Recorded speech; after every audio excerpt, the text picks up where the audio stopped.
பெரியாழ்வார் அருளிய திருப்பல்லாண்டில் 8வது பாசுரம் பார்க்கலாம். நெய்யடை நல்லதோர் சோறும் ஏதமும் அத்த அணிச்சேவகமும் கையடைக்காயும் கழுத்துக்கு பூனோடு காதுக்கு குண்டலமும் மெய்யிட நல்லதோர் சாந்தமும் தந்து என்னை வெள்ளுயிராக்க வல்ல பையுடை நாக பகைகுடியானுக்கு பல்லாண்டு கூறுவனே. இப்போ இதுக்குள்ள அர்த்தம் பார்க்கலாம். அடியார்கள்லாம் பகவான்கிட்ட முன்னாடி நிறைய நாமங்கள் 1000 நாமங்கள் தொழுது அவ கேட்ட செல்வத்தெல்லாம் பகவான் வாரி வாரி கொடுத்தார் இல்லையா.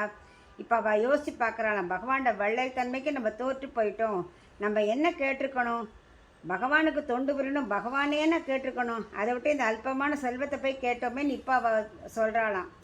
சொல்லிட்டு இந்த பாசத்தில் அவர் என்னெல்லாம் கொடுத்தார் அப்படின்னு பட்டியலே விட்டு சொல்கிறார். அதாவது நெய்க்கு நடுவில் கொஞ்சம் சோறான், நல்ல குழிவாக நெய், ஃபுல்லாக நெய், அது குழிச்சு நடுவில் கொஞ்சோண்டு சாதமாக.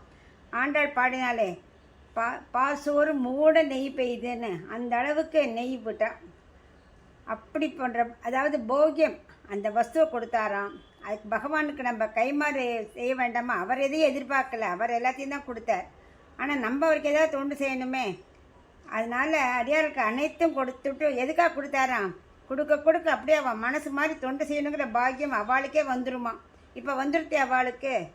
அது மட்டும் இல்லை, அதுக்கப்புறம் என்ன கொடுத்தாராம், வெற்றிலை பாக்கு, அதுக்கப்புறம் கழுத்துக்கு ஹாரம், காதுக்கு குண்டலம், இதெல்லாம் கொடுத்தாராம். எதுக்கு கழுத்துக்கு ஹாரம் காதுக்கு குண்டலம் கொடுத்தாரு அப்படின்னாக்க, அந்த 2 நகையும் தான் கழுத்தை ஒட்டி நகை போட்டுன்னா நம்மளால் பார்த்துக்க முடியாது, கண்ணாடியில் பார்க்கல, இல்லை அடுத்தவா தான் பார்க்க முடியும்.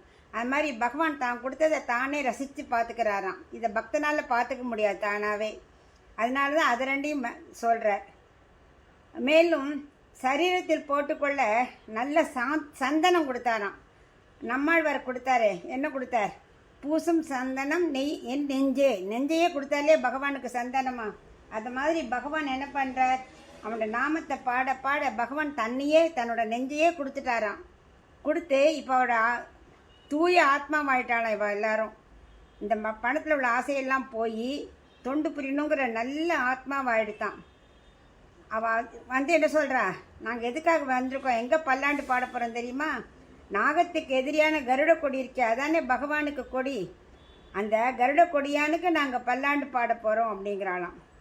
ஏன்னா இது அத்தனை பேர் சேர்ந்து பாடலை, இதில் என்ன சொல்கிறாங்க, கொடி பாடுவனே அப்படிங்கிறார். அதாவது ஒருத்தர் பாடுற மாதிரி அமைச்சிருக்காரு. ஏன்னா பெரிய கோஷ்டிக்கு தலைவனாக ஒருத்தன் இருப்பான், அவனே அனைத்து பேருக்கு சார்பாக பாடுற மாதிரி பல்லாண்டு பாடுவனே அப்படின்னு ஆழ்வார் பாடியிருக்கார்.